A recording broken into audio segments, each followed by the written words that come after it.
All right, welcome to Menu Heroes Digest.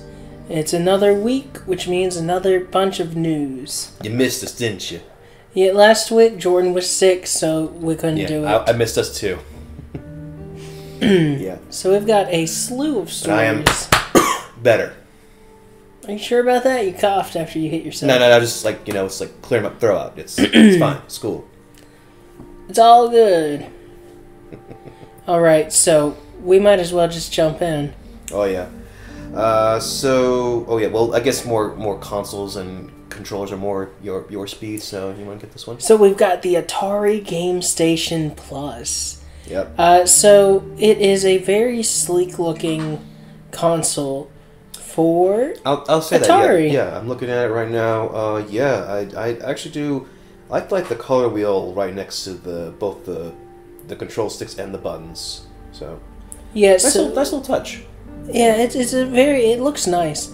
If you'll remember, the last time Atari released a console, it was in last year, 2020, 2021. One of those days, or years rather. It was the Atari box. It was $300, and it really was not all that special. Yeah. Didn't they also do like a 50, an anniversary collection thing? Probably. They do release a lot of stuff like that, mini consoles, but like the last like real console. Yeah. The Jaguar. So, you might like this. The Gamestation Plus is going to be created with My Arcade, which is known for the retro gaming machines, including tiny Street Fighter II arcade cabinets. Nice. Which, those are cool because you can link them together for multiplayer. Oh, yeah.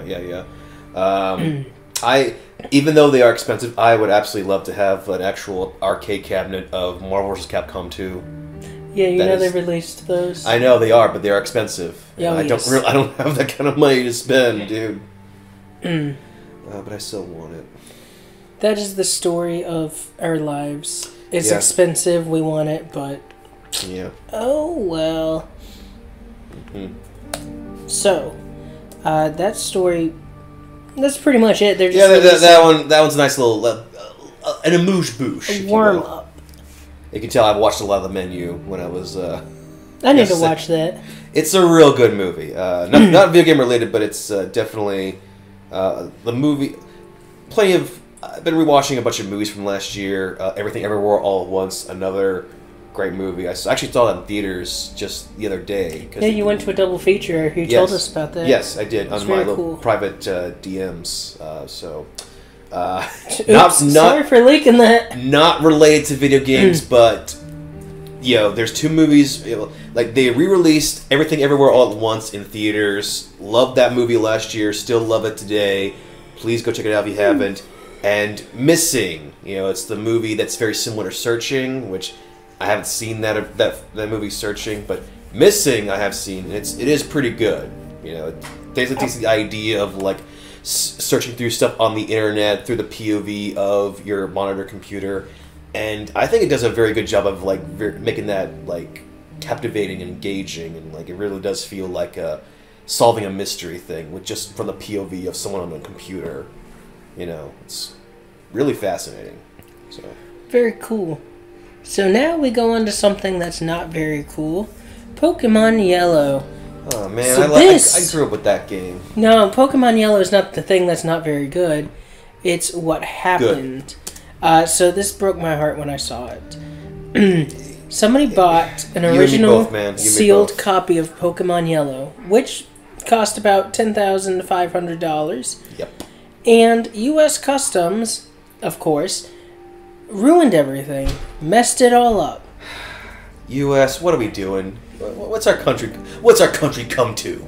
So this game had a grading of A+, a score of 9.2, which means it was practically mint condition. Yeah. The seal was near mint condition. So... Unlike my copy, yes, I do still own a copy of Pokemon Yellow, but there's no box, there's no instruction manual, and I'm sure like one of the cats got... Well, I mean, obviously, like, all I did was scratch it we had a lot of cats, and they just felt like they had to own.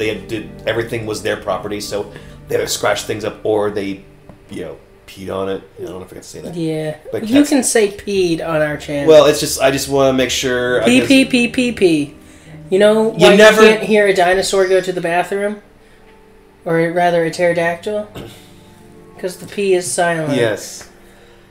You never know about YouTube's guidelines, okay? It's not like we're monetized. I know, but I was thinking about you. I was thinking about your channel.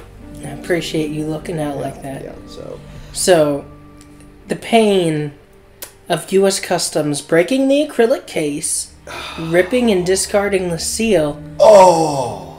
And then, they sliced the front of the box off. Why?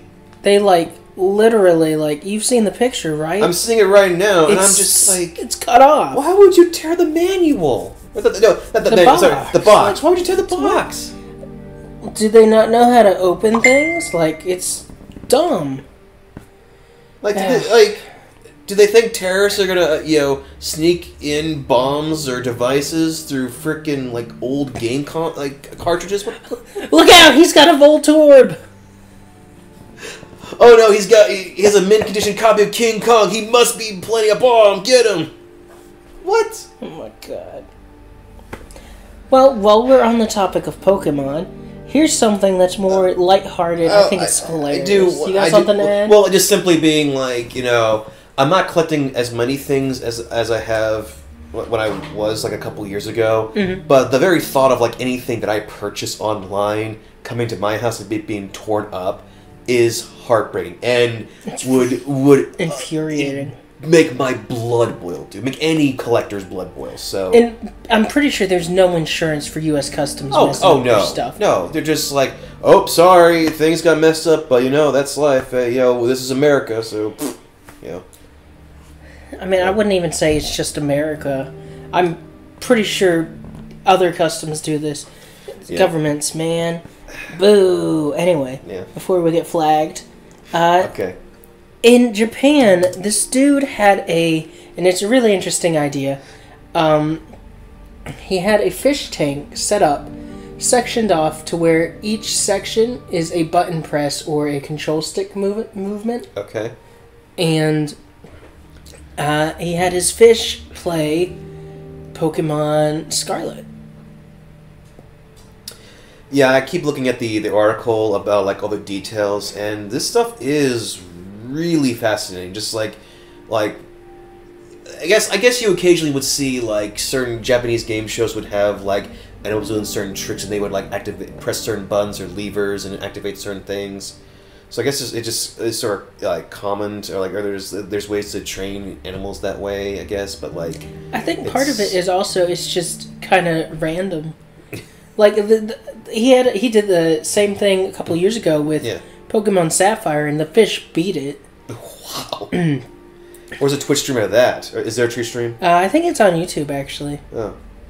But, yes. So, the way this works is through visual sectioning off of the thing, basically. If a fish goes in, for example, the top left corner, it's a button input. Mm-hmm. Now, normally, because there's no home button put on it, they would just be stuck in the game. But while we love it, we know how Pokemon Scarlet and Violet run, and inevitably it crashed. Yeah. And this gave the fish access to the rest of the system. So, they managed to make their way to the eShop. Well, first they managed to change the nickname of the system, and that's just hilarious. But then they go to the eShop, and of course this user has his credit card information saved. So what do? They charge 500 yen, which is equivalent to $3.90 in US money. And it's just funny, because then they log into his Switch Online account, and he gets a bunch of login bonuses. And then they spend his, platinum coins on cosmetics. And it's just... they download the N64 app. And then they managed to put the Switch into sleep mode. Oh, yeah. And it's hilarious. Imagining the fact that he goes to Nintendo and he's like, hey, I need to refute, or his credit card company, rather. He's like, I need to refute this claim. And they're like, sir, do you have any evidence? And he's like, yeah, my fish hacked my credit card. And they're like, what? That sounds like a freaking Douglas Adams, like short story he wrote or something. But the best part about this is it was all captured on camera. Yeah. It was live, and the reason it all happened was he wasn't there at the moment when it was live streaming. Yeah. The one time you ain't looking. The one time is when the Twitch stream gets real good. And I gotta admit, my favorite joke out of this is that it's a phishing scam. Literally. It's bad, but it's a bad joke, but it's funny. Sometimes that's what this channel's made for, bad jokes. Sometimes you just gotta go with it. And speaking of going with it, it's your turn to tell a story. Oh, where of are the we? Xbox executive. Oh, goody, because, man, this is taking us way back to the beginning of this show when we'd always have an Activision story. And funny enough... Blizzard owns Activision, so yeah. Yeah. Well, like, right now, Microsoft and Xbox, they now own Activision and Blizzard, so it's very fitting. Now we are getting into... a lot of recent controversies that have come up. But, well, firstly, we need to tell the story about the brave game developers who are trying to bring joy into the world in this age of criticism and cancellation. And woke culture. Okay, quick tangent. I'm sorry. I know this is a gaming channel, and I know we're talking about Xbox. Yes. But the other day... So apparently, Band-Aid has released these new bandages that are different skin tones. So it matches darker skin tones. Yep. Which is great because the whole thing behind Band-Aid is it looks like your skin, except it only looked like white people's skin forever. Mm-hmm. And people on Twitter, some people are like, well, this is the woke garbage of America.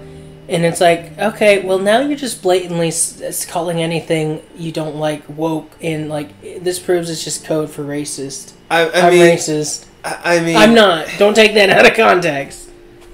I mean, it's been made very. It's they're not even hiding anymore. It's clearly it's just anything blatant example involving skin tones that aren't pale like ours. Is going to be throwing the word woke on it, even when it's not really.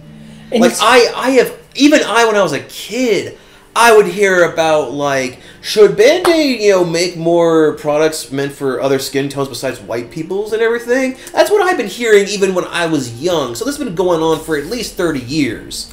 This kind of talk, and that seems like Band-Aid is doing something that a lot of people wanted to happen. They're finally doing it. But now you got this other group of people who just want to complain. White people? Mostly white people, yes. That's true. Mostly white people. Some people of color complain about it, too. Yeah. They're not... No. I don't know. It's just...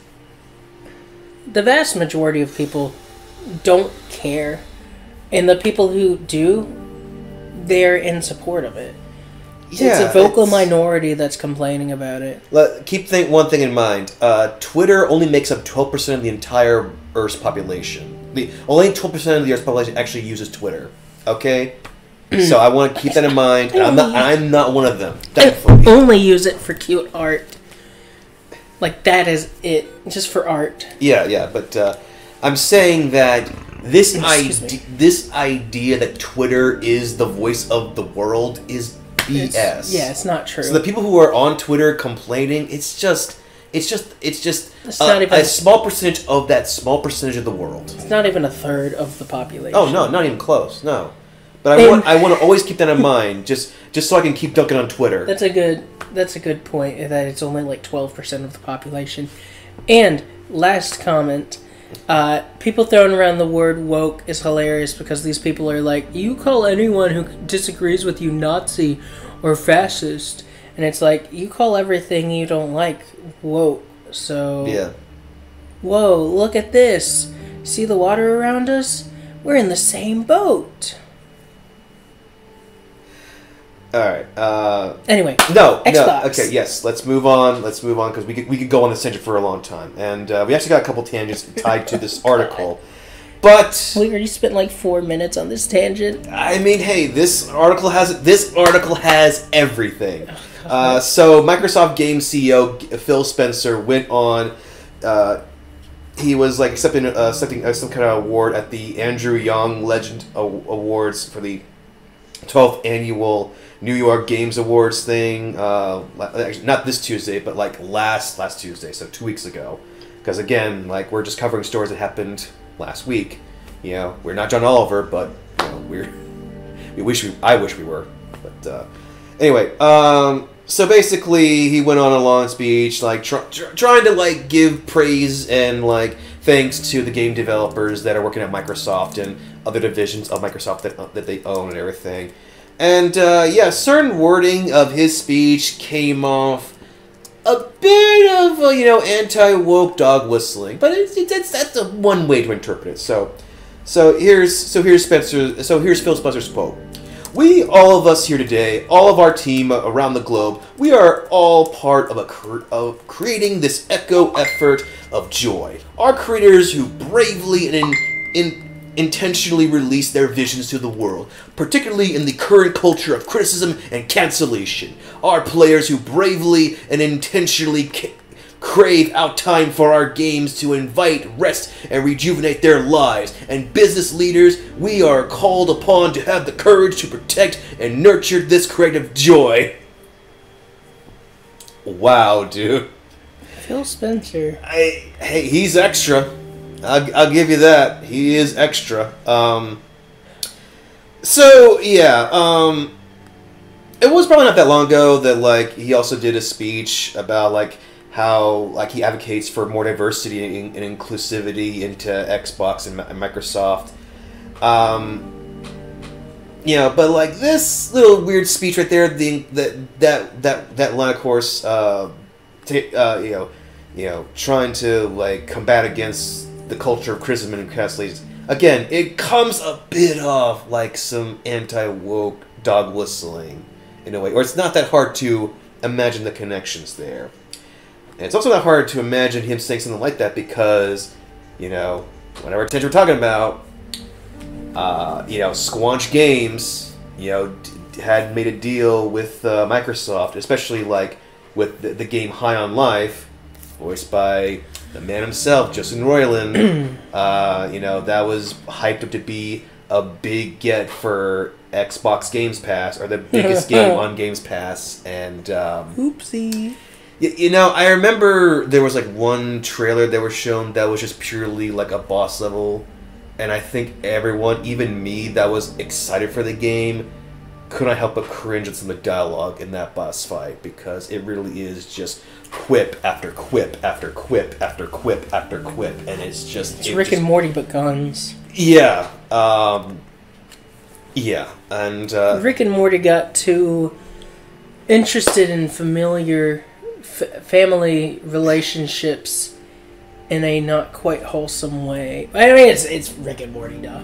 Yeah. Rick and Morty got really uncomfortable fast.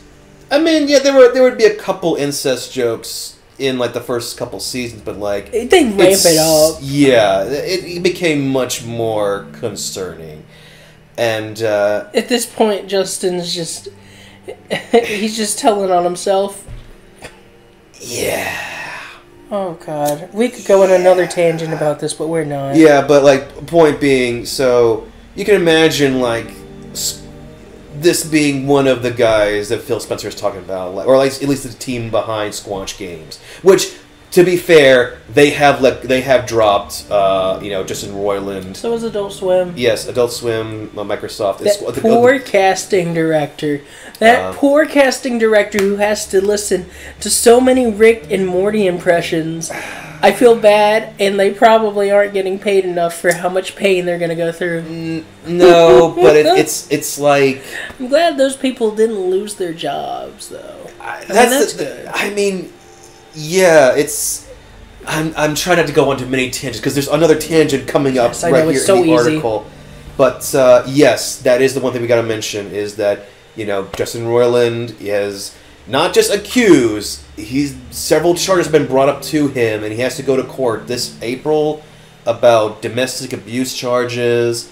And what was the other charge she was brought at to by? Because it actually is law enforcement bringing up the charges. I don't know the other charge, but I do know he's been accused of grooming, and by the things he says, he's a groomer. Yeah. So, anyway, we gotta stop tangenting. It's just so easy. Well, again, it does tie into our show because Squanch Games is a gaming development team, and seemingly they're still going to have a future with Microsoft, but Justin Roy himself is not for right now, anyway. But yes, one of the other teams I'm sure that Phil Spencer talking about is the development Avalanche Software, which is currently making the Hogwarts Legacy game. Yes. Okay. The game where you can literally do the death curses. Yes. Man, tangent after tangent here. So yeah, that's another thing. I don't know if we ever covered this, but it is worth mentioning that Avalanche Software let go with one of its developers. This guy named Troy Leavitt. He's a guy who has his own YouTube channel that attacks feminism and social justice, and has defended the Gamergate thing. If anybody still remembers that, unfortunately I do because I remember. Dang it! I'm sorry. The tangents are just—they're it's like a buffet of tangents. This was the article to spread out like a cordyceps fungi. It's spread out to many other tangents. And it's funny you say fungi, because what I'm thinking of is I remember when Paper Mario Color Splash was being, it was released, and people were they made a joke about Beachgate or something, or Toadgate. I don't remember the exact context, but some news outlets were oh, they're making fun of Gamergate, and it's no, they're not. They're making fun of Watergate. It's Gamergate is referencing Watergate, so I guess you're technically correct, but they're not outright. And even if they were, that's a group that's worth making fun of.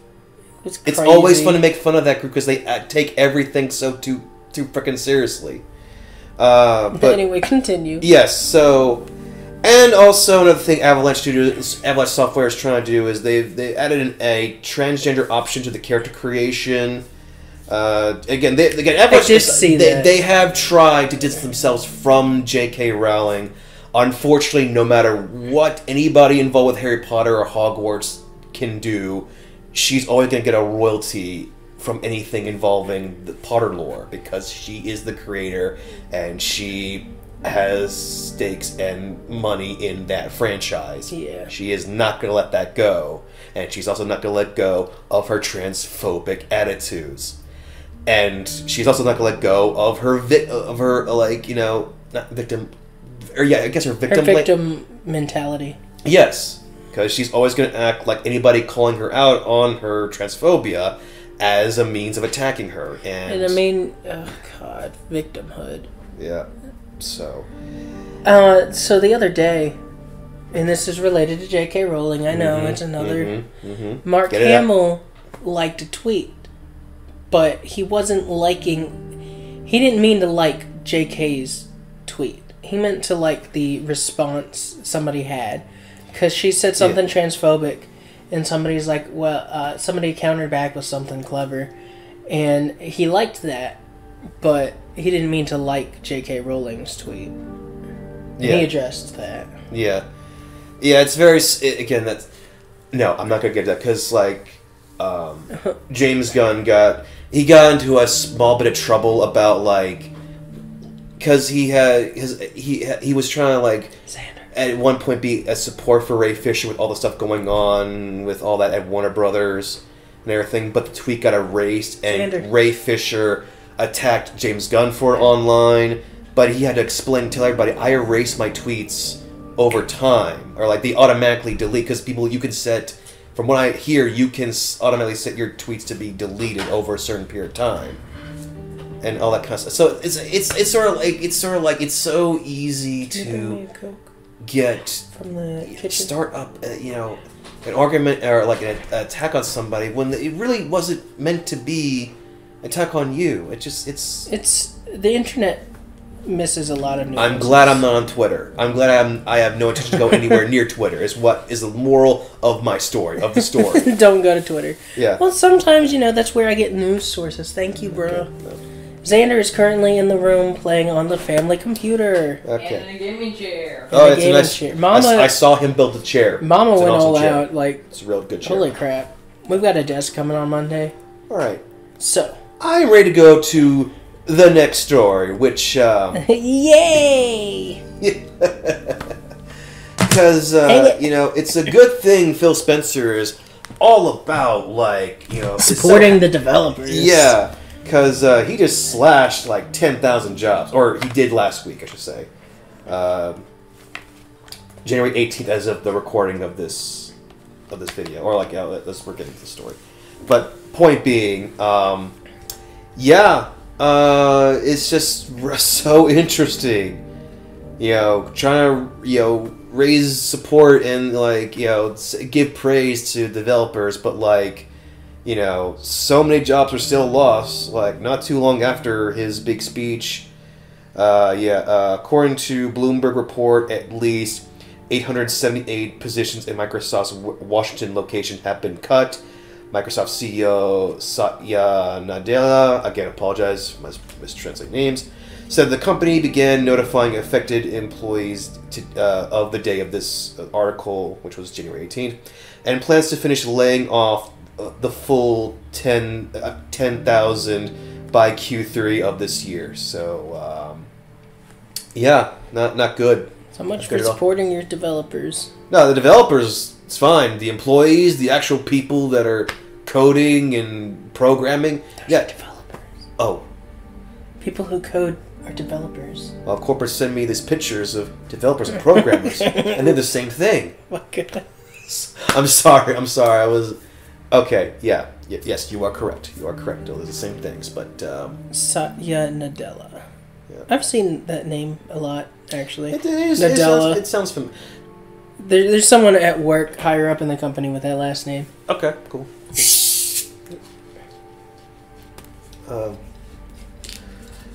Unfortunately, I lost my job at Microsoft, Xbox, every other tech company. No, I still have my job. Don't worry. Okay. Because I was thinking you're gonna break some news, some sad news here on the channel. No, I'm fortunate enough to have job security. Yeah. But at the same time, I'm sure a lot of people in the tech industry have thought the same thing. I have job security, and then Google and Microsoft have been laying off like crazy because there's a recession coming. Yay! Yep. And what else recedes? Hairlines. But with today's sponsor, Keeps. No, I'm just kidding. Hey, I'm waiting for us where we're going to do our sponsors, and So my mom gave me $5 to talk about this product. Have you guys heard of Avon? You ever heard of Coke Zero? It's great. It's amazing. All right. Anyway, we just talked about a bunch of people losing their jobs, and now we're just giggling. Yeah, we're great people. Hey, you got to do what you got to do to stay sane. Not to go on a tangent, but it was 100 years ago. There was a Great Depression that this country went through. Oh, and I'm sure people had to go Great Depression now. Had to go through a fair amount of woes, and they found levity in Charlie Chaplin or the Marx Brothers, other Little Orphan Annie. Yeah, had to find their way through watching or reading stories about down on the luck people like us, So, hey, you find levity and you work through the pain the best you can, and sometimes it's through laughs. So now that we'll just have this as product placement. Sure. Yeah. We've got to talk about Halo, the studio behind Halo. Yes. 313 Industries. Didn't Bungie also make a comment about... I mean, obviously they're not working with Microsoft or Xbox anymore, but, Did they also make a comment about this? I don't know. That's a good question. You go ahead and read Okay. and I'll look. Okay. Yes. So going into hold on. So speaking of another Bloomberg article, Jason Schreier, Halo veteran. Oh no, sorry. I'm sorry. It was Jason Schreier is like the reporter at Bloomberg. The Halo veteran's name is Joseph Staten. Yeah, I almost read that as Stalin. I'm sorry. Yes, I'm saying Staten, like Staten Island. You know, I don't know if that's how the right way you say it, but Joseph Stalin. S-A-T. Yeah, I know, but the T I misread as an L. Anyway, he was leaving 343 after less than 3 years to rejoin the publishing team at Xbox. Patrick Wynn, the former senior multiplayer designer on Halo Infinite, now working on Star Wars Jedi Survivor at Respawn, did not mince his words. The layoffs at 343 shouldn't have happened, and Halo Infinite should be in a better state. The reason for both of those things is incompetent leadership up top during Halo Infinite development, causing massive stress on those working hard to make Halo the best it can be. Yeah, and he's speaking the truth, man. Man speaks the truth. This man's straight spitting facts. Yeah, the people I worked every day with were passionate about Halo and wanted to make something great for the fans. They helped push for a better Halo and got laid off for it. Devs still there are working hard on that dream. Look at Forge. Be kind to them during this awful time. So, he had some more to say. The guy's spitting fire and he's not letting back. I do want to make sure that I call out how amazing the multiplayer leadership team was during development. Is seemingly laying the blame on the door of senior management. Amen. So he's amen. It's always senior management. Yes, senior management. Yeah, yes. So as always, the actual people, the actual poo shovelers, as they're called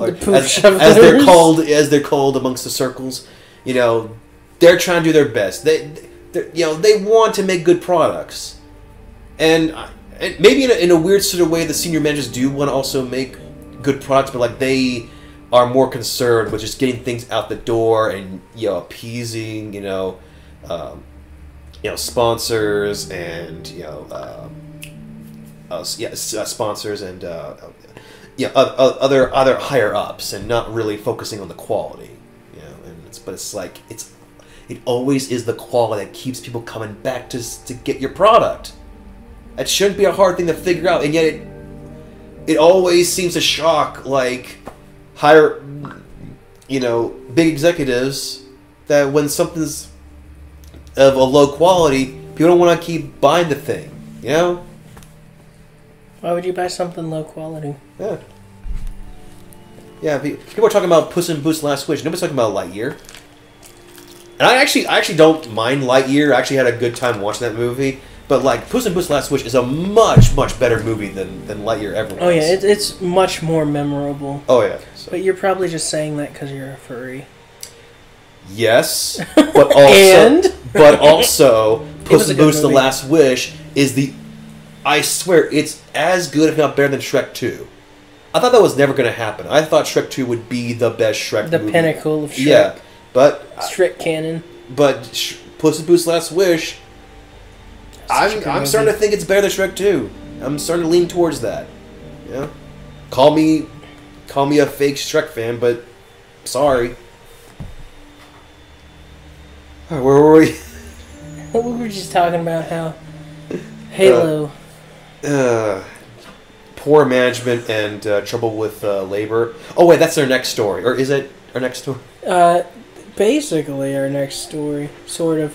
So our next story, I guess. Do you want to go ahead and we'll get into it? I can talk about it because I remember. I feel that's the next thing, the Kirby. So we'll talk about Kirby. Let me just make sure I put the right timestamp on here. Sip of my refreshing Sprite. So, HAL Laboratory got in trouble with the labor standards because a remote worker was not being paid.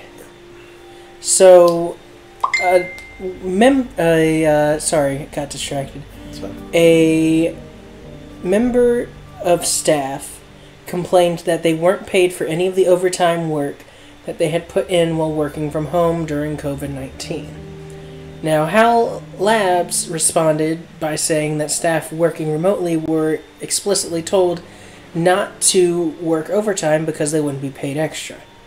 And they said that it was the employees' fault that they did any additional work outside of standard working hours and that they wouldn't pay for it. This was not in the employee's contract, though, and the person says they were not told by the company when they were hired.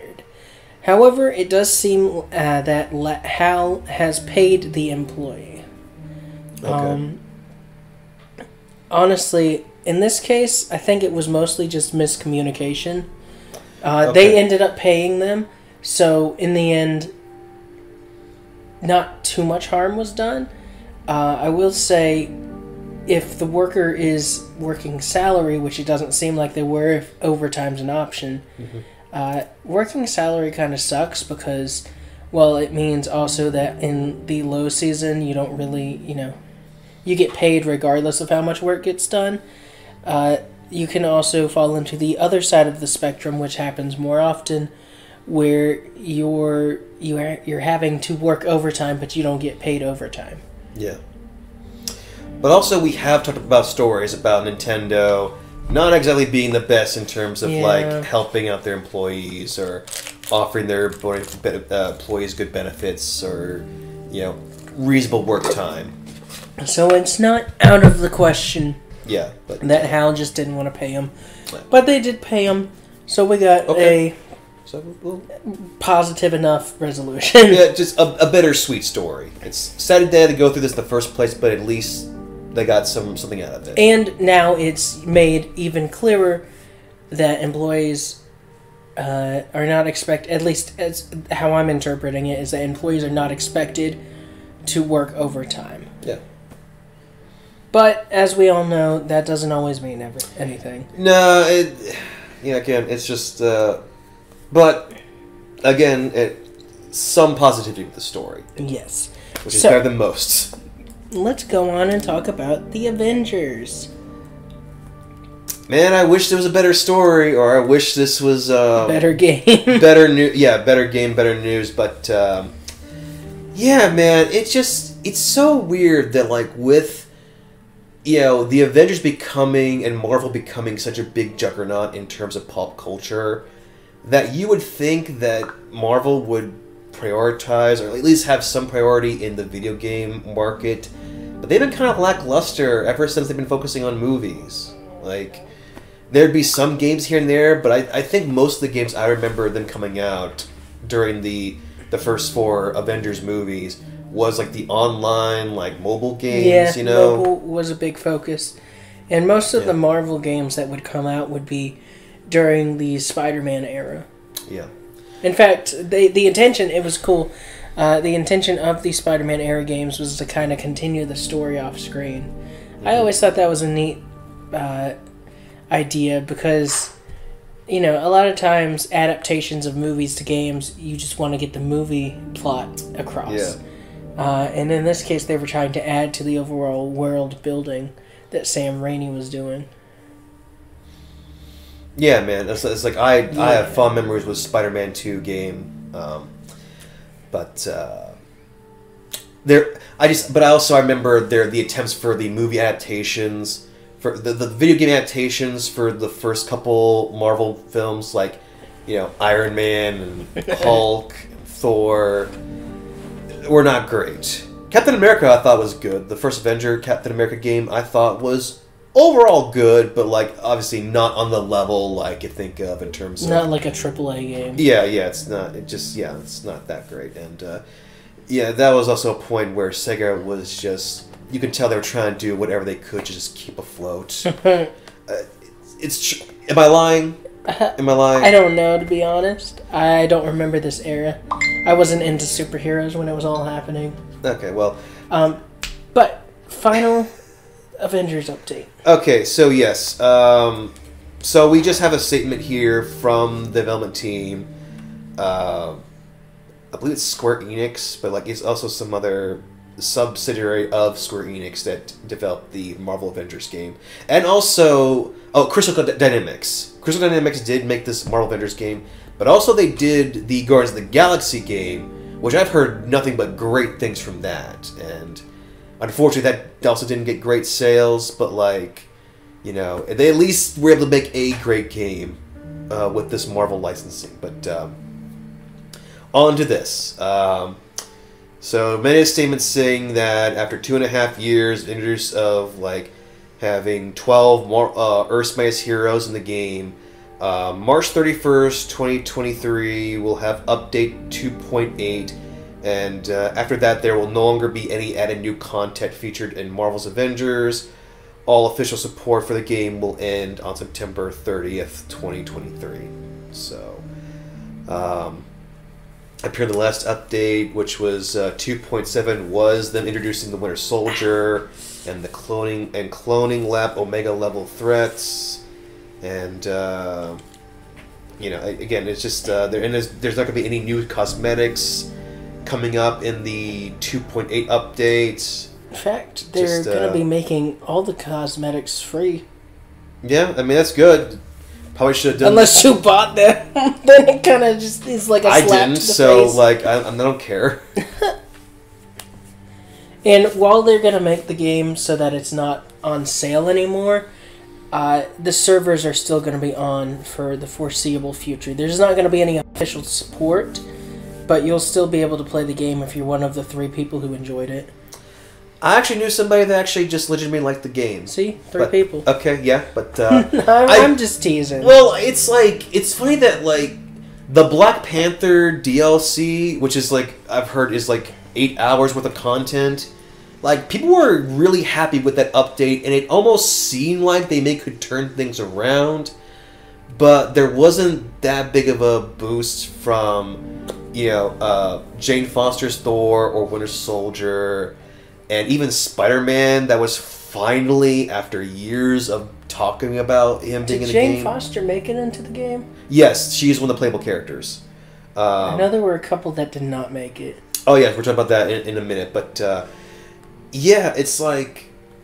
Even Spider-Man could not save this game, unfortunately. And that's not a good sign. Square Enix developed this one, right? Square Enix, Crystal Dynamics, yes. But they did hit it out of the park for the next one they did, Guardians of the Galaxy, right? Yeah, that's what I just... Yeah, that's... You just said that. I'm sorry. I know. It's been a day. It's fine, but I'm saying, like, you know, they at least were able to make a good Marvel game. Unfortunately, this was not the one. And, you know, it's, again, it feels weird because there's been 4 Avengers movies, live action, that have made over $1 billion each, or they have done even more than that. But, like, you know, it's crazy it took so long for there to be AAA Avengers games on consoles until, you know, this game came out. And unfortunately, it was not that great. Or it was, at best, okay. You know? I have with me the Marvel Ultimate Alliance 3 game. Like I have played all 3 Marvel Ultimate Alliance games. They're not only great Avengers games, they're great Avengers with a Fantastic Four, Avengers with X-Men, Avengers with Annie, with a bunch of other different, you know, Marvel characters and what have you. So that game gives you all, you know, maybe not all the characters you want, but like it gives you a nice variety of playable characters. And it's weird that, like, there couldn't be just a bigger budget version of that. You know what I mean? Yeah, so... It's just, you know... Maybe one day they'll crack the formula. I hope so, because, now we'll get on to the list of canceled characters on here, and, I mean, granted, 2 of them are characters that certain talking heads on the internet aren't too fans of anyway, which is Captain Marvel and She-Hulk. So I'm guessing they're glad those characters are finally canceled. You know, a win for the incels. Yeah. But, yes, they were going to be... there was... Like, there is now, you know, releasing, there was going to be... There's at least been hidden dialogue or conversations with Winter Soldier, She-Hulk, Jane Foster, and Captain Marvel. So yes, it's already been confirmed they were going to be the two characters. She-Hulk and Captain Marvel were going to be characters added on to future updates. And I'm trying to see if there was any other stuff, or just there's already tweets about like the dialogue that would have been in the game or planned to be in the game. Yeah, from what I read, some of the voice lines were actually they're like the files are in the game, and they're just text to speech because they didn't get around to recording vocals. Yeah.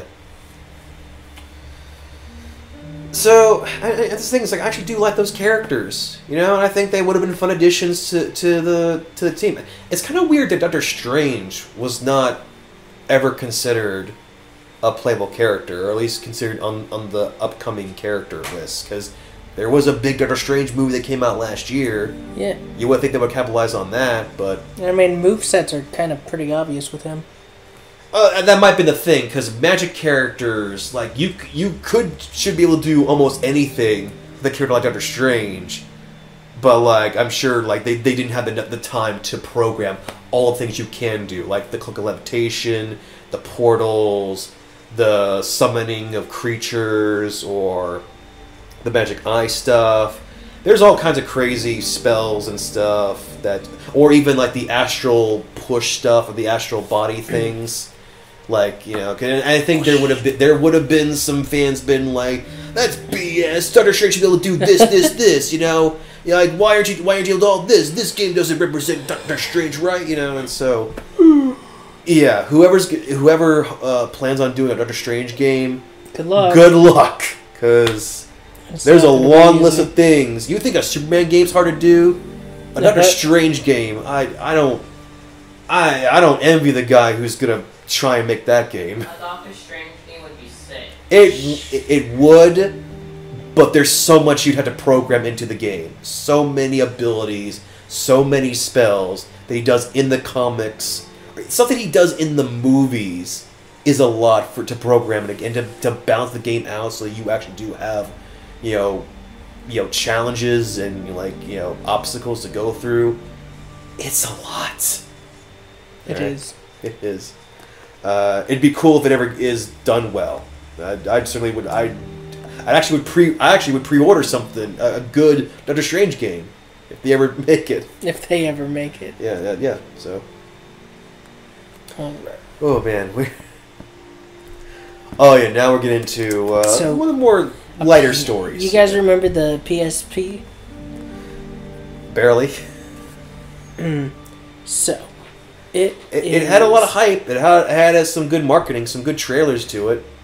Yeah, I mean, it was a pretty decent system. So, back in the day, Pharrell Williams had a 14-karat gold PSP casing.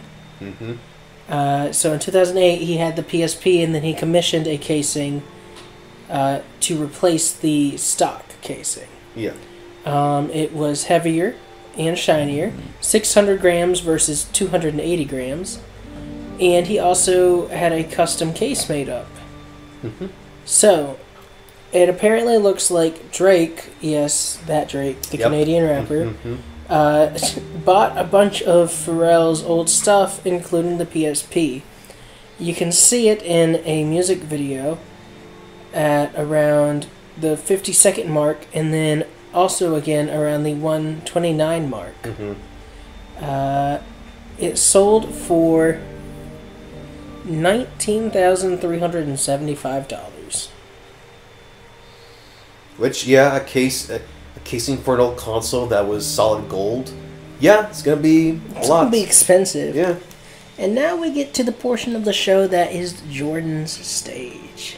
Yes. So, unless you've been hiding under a rock that hopefully has no mold on it, they've made a Last of Us TV series on HBO Max, and it's pretty good.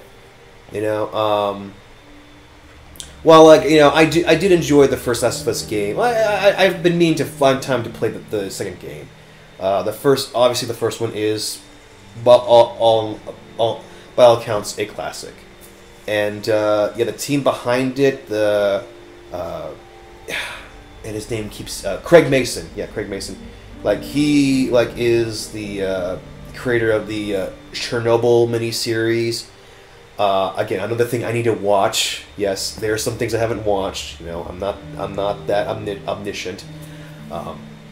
But that miniseries got a lot of love and praise towards it, and the very subject matter of telling a gripping miniseries about the disaster of Chernobyl and the Chernobyl nuclear plants. That right there does. I feel like if you're able to tell that story correctly, or at least done well in a gripping series, I feel like that should give you that already gives you a one plus for doing a Last of Us thing, or even some kind of post-apocalyptic story thing. And I think it's handled very well for this series. Again, I'm trying very hard not to spoil anything. As of right now, only 2 episodes are available. And me and Steven have talked a lot about this. I will do a post-season 1 finale, video on my full thoughts on this, full spoilers for everything, and give my thoughts, because there's a lot to say about this, and we've already talked a lot on this video about other things, but I definitely want to say Pedro Pascal, phenomenal as Joel. Bella Ramsey, no, she's great. She is so great as Ellie. Phenomenal as Ellie. And even the girl who played Sarah, Joel's daughter, that died, is not long for the world of Last of Us.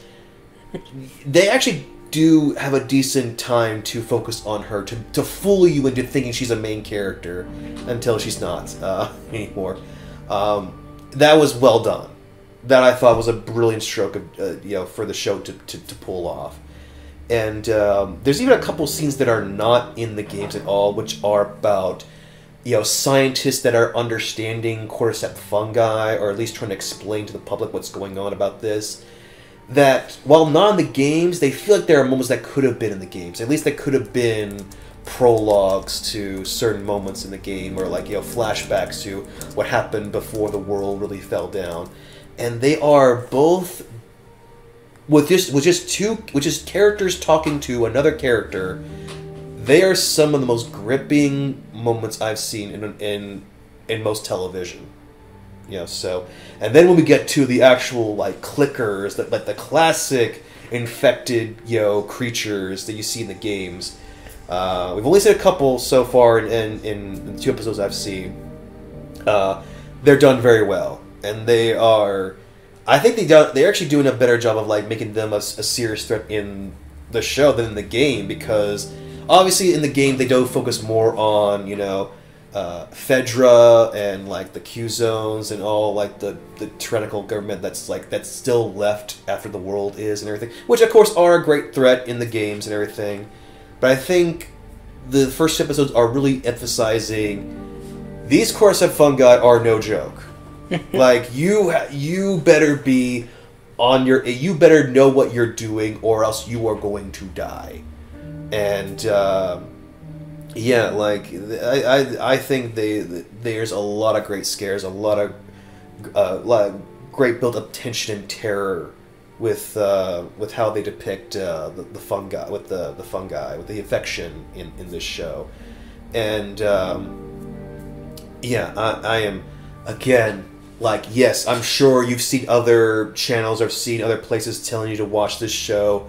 Yes, I'm going to be one of them. Watch the show. It is so freaking good. Can I say it's the absolute best video game adaptation? It's definitely up there. I'm a big Castlevania, fanatic. Even though I admit there is some problems to the Castlevania animated series, and I will probably one day do a video about that because, you know me. But, in terms of translating what the original game was going for, and to, add some actually offers some improvements to it, I gotta say, yeah, I definitely say this is one of the best, best adaptations from video game to either movie or show. As of right now, we will see how well the Super Mario Brothers movie, how well they translate from game to movie. I am honestly more positive than I thought I was going to be. I know you have your thoughts about it, but again, if 2023 can have a great Last of Us series and a great Mario Bros. Movie, that should give us more hope about video game adaptations in the future. Right? Yeah. Yeah. Right. So, again, that's my thoughts on it. So, as I said, you have not seen anything in Last of Us show yet? I have not, unfortunately. I need to watch it, I just haven't had the time. Yeah. So. I do highly recommend it. Highly. Our last story of the day is D&D. It's a follow-up on the D&D story. Yeah.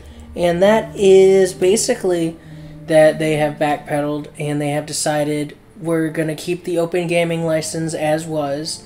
And in a show of good faith, they've made it so they can't go back on this by putting the 5.1 rule set, basically, in the Creative Commons. So they literally cannot back out from it now. Yeah. The licensing, the OGL, is going to stay as it is. And basically, they listened for once. Yeah. Yes, this is one of those where, like, information got leaked out, and the public let the fandom let themselves know. The public let itself know that no, you're not just gonna throw a bunch of this monetization on us, and not hear us, naturally complain, and while in a way, I can at least somewhat, if I'm going to play devil's advocate here, I can at least somewhat understand the want or the need to, add some more stuff to D&D to get more people to buy things. But again, you'd want to make more products to have your fans buy more things. You wouldn't want to mess up what was already existing, and get your older fans and potentially new fans upset because I'm sure that was the thing that got people attached to D&D, was that people could pick up a manual and do their own thing with it, Yeah, and tons of content creators, very upsetting because for more than 20 years they've been able to do this, and then they decided to change it, and everyone's like, whoa, we don't do that. That's bad. And they listened. We should mention one of the reasons why they changed this is because Hasbro is getting more involved with Wizards of the Coast and with D&D. So Hasbro is kind of the big bad, the BBEG, they are the Cobra Commander. They are the Megatron. They've always have. The Dr. Wily. Have they made any Mega Man toys, or that's somebody else? I don't know. I don't know if there's ever really been Mega Man toys. There probably have. There's gotta be. There's probably a Japanese toy company that has made action figures. Oh, I'm seeing pictures. Oh, they look beautiful. Oh, look at them.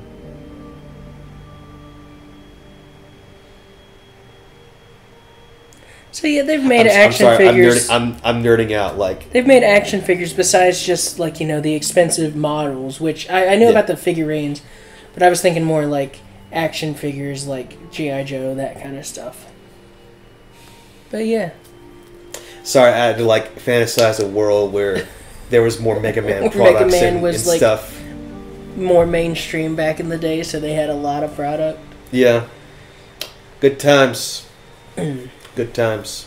But yeah, that is going to do it for this episode. Yep, and the good times here unfortunately have to come to an end. But hopefully both of our health will be well enough for next week's episode, and we'll have more stuff to cover because, yeah, there wasn't that much this week for a story, so... Which is good, because we were able to cover last week's stories. Oh, yeah, wait. And more. We had a lot more to say than I think we originally planned. And probably should have put this at the beginning of the video, and I'll probably make an edit.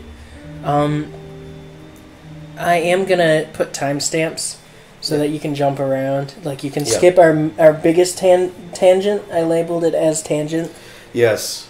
But, yeah. So, thank you for watching, as always. Yeah. And until next time, stay cool. Yeah. If you're lost in the darkness, look for the light.